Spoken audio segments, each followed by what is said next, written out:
Bulma's back, back again. Bulma's back, tell a friend. Yes, she's back, yes, she's back, yes, she's back, yes, she's back, yes, she's back.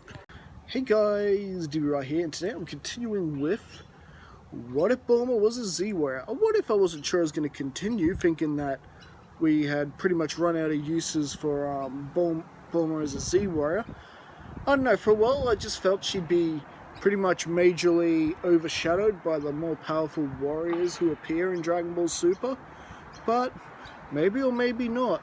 Perhaps Bulma still has her uses. I mean, after all, she is an android, just like Android 17 and 18 in this timeline. You know, the whole investigating Dr. Gero on her own, getting captured and rebuilt as a android. But I guess with that change, that at least guaranteed 17 and 18 would turn out to be good guys, right? And well, since we are now heading into the beginning of Dragon Ball Super and Majin Buu's resurrection being completely prevented, but will they wake him up later on in the story? I have no idea. After all, he ain't dead, he's just in his ball, and Barbity and Deborah and all of his minions were pretty much taken out by the Dragon Team. And yeah, other than having to deal with a Majin Raditz running around, it wasn't that much of a threat, really. So, anyways, moving along back to an era of peace. Goku, of course, is training on King Kai's world, while Bulma is setting up plans for her 40th birthday bash. And Gohan, who is both training and has mastered his mystic power, has not gone soft, but has managed to keep on top of his studies. And since him being the son of Bulma and Goku in this timeline, his life and future is pretty much guaranteed. He'll eventually be running Capsule Corp, while his younger brother Goten is just a kid who enjoys training with his father and or rather training and playing around with his father, and of course Bulma's got him in the classroom too. And so Bulma can understand Goku's need for training, so it's pretty much her and Gohan and Goten going out for the family days out.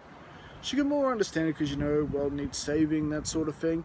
The same sort of leeway that she gives Vegeta in the original.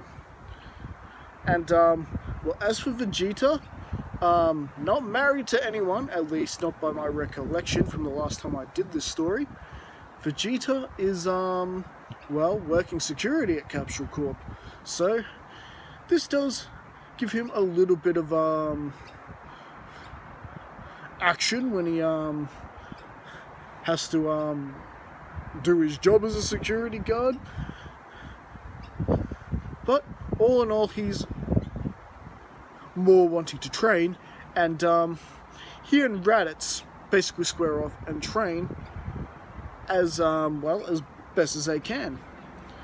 After all, they pretty much, Raditz and Vegeta had pretty much managed to work out their differences in this timeline. The Saiyans are a bit more unified than their original counterparts. And well, you can partly thank Bulma for that. And so, while these peaceful times are not yet to last, because Lord Beerus the Destruction has indeed awakened from his nap, and he is in search of the Super Saiyan God. Now, Bulma has settled for just having a nice big party at her house at Capsule Corp. You know, much like in the Battle of the Gods movie version, where they're having the party at Capsule Corp rather than a cruise. I thought we'd go this route instead of using the cruise, because we use the cruise Dragon Ball Super anime series version all the time. I thought it'd be good to just switch it up. And Since Goku was much weaker starting off in this timeline than his original counterpart, he has only just managed now to hit Super Saiyan 3. Remember, he wasn't killed during the Cell games, so there wasn't that having a dead body in order to push his powers to that point that he could hit Super Saiyan 3. So he's only just managed to hit it now. And, well, essentially, this is where Beerus and Whis turn up in King Kai's world. Beerus, of course, wanting to, know everything that Goku may know about a Super Saiyan God. Of course, he knows nothing, and just like in the original, Goku challenges him to a sparring match where Beerus is absolutely dominating him, not impressed with the transformations of Super Saiyan and Super Saiyan 1, but can understand how he was able to defeat Frieza. And well, even though the events were slightly different in Whis, essentially Goku hitting that transformation was key to Frieza's downfall, if I recall correctly, but as I also recall correctly, it was more or less a team effort. And so, essentially, Beerus isn't even trying at this point, until Goku decides to test out, in this timeline, his brand new Super Saiyan 3 transformation, which of course also does nothing, but Beerus is interested slightly in this. So it seems you weren't all talk after all, Saiyan. And essentially, Goku is put down much like he is in the original, and Beerus is heading straight to Earth to hopefully get his answers by either Vegeta or Raditz. And well, King Kai all panicky. Well, this ain't good. I better talk to Vegeta, Bulma, and Raditz and get them prepared for this. Hopefully Beerus won't blow up the Earth. And so he manages to get all three of them in a bit of a conference call. All three of them were more or less hanging around for Bulma's party. Yep, even this time around, even Vegeta is taking a little bit of time off his training to join the festives, as it were.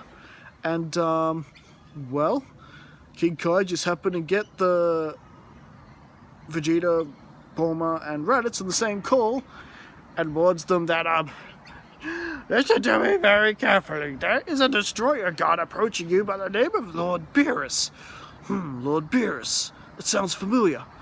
Of course it sounds familiar, Prince. You told us all about him. How he once brought the Saiyan King to his knees. Your father?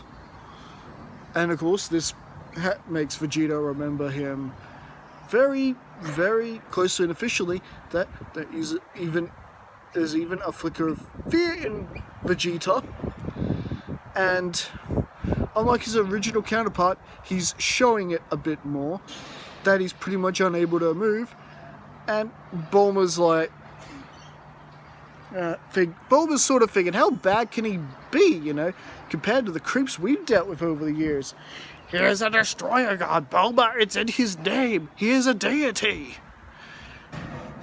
No one in this universe can match him. He's ranked number 1. And, well, that seems to, silence Bulma and put her back in her place. Raditz has a plan.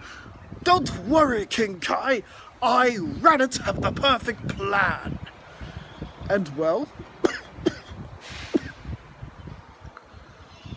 with, no time at all, he's pretty much dashed off, and he's, pretty much convinced everybody to dress up as waiters. All the guests and everyone dress up as waiters, and that telling everyone that Bulma's changed the theme to basically her being like Queen of the Earth or some silly nonsense like that.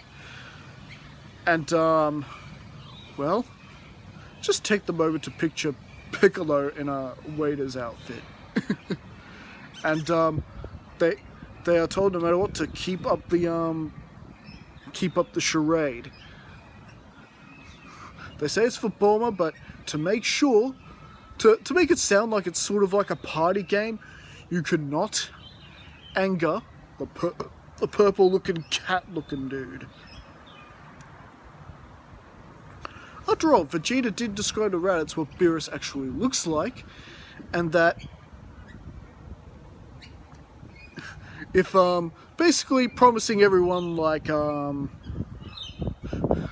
the prizes for the bingo tournament if they can achieve not to anger the purple cat. They need to serve him like a god, and surprisingly this actually seems to work because everyone wants the grand prize this year, which of course is the full working set of Dragon Balls. But of course, the idea of Piccolo having his own castle, probably not a bad idea. Anyways, the bottom line is Raditz's charade seems to work, and everyone is pretty much serving at the whim of Beerus and Whis, and well, everything goes well except for when Goten is taken hostage by the Pilaf gang, and everyone thinks it's an adorable childhood game, and Gohan of course busts out his superhero duds, and that whole thing plays out much like it does for Kid Trunks in the original Battle of the Gods story.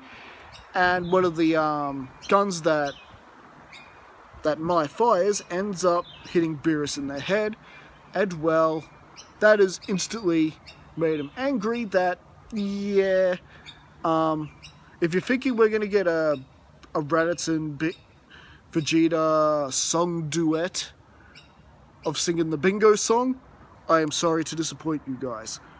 I will save that for another time, promise. Because Beerus has already ticked off, and the battle has already begun, and well, needless to say, it pretty much goes much like it does in the original timeline. The addition of Raditz is not doing that much, and well, not even the might of Bulma, Vegeta, or anyone like that has come close. The only one who's come close to doing any damage to Beerus, out of all of them, was Gohan in his mystic form. Remember, he hasn't gone soft in this timeline and has gotten stronger.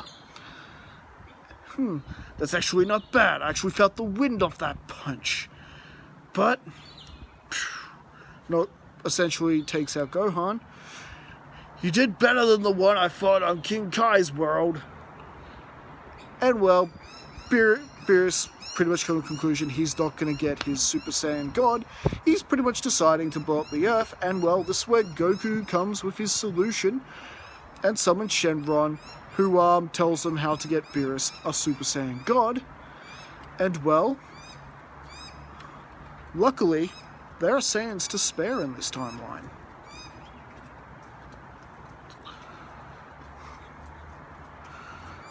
Let's see here, there's Raditz, Vegeta, Goku, Gohan, Goten, and I'm pretty sure even Raditz and Chi-Chi had a kid. I can't recall, but I'm pretty sure the story's up in this point. Chi-Chi and Raditz had a kid.